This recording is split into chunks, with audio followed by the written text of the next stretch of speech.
Сите повредени патници во сообраќајката која што се случи кај Малкара вчера половина час после полноќ се пуштени од болница, осем жената на која што докторите мора да ги ампутираат ноците, како што ни информираше генералниот конзул во Истанбул Зерин Абас, која што вчера и лично ги посетила сите повредени. Оваа жена е во стабилна состојба и наскоро и таа ќе биде пуштена на домашно лекување. Сите патниците веќе тргнале на кај дома.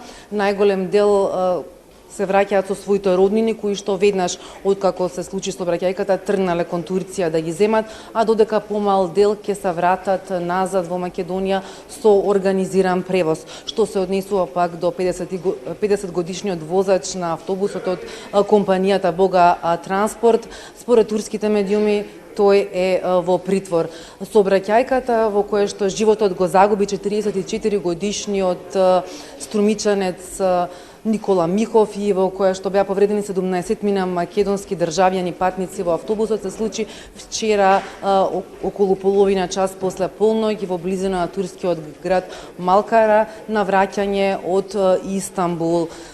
Како што јавија и турските медиуми, сообраќајката се случила на тој начин што се судрија македонскиот автобус и турски камион кој што се движел по него. Веднаш беше извршен увид, а повредените патници од 17 од 38 колку што биле во автобусот биле пренесени во 3 болници.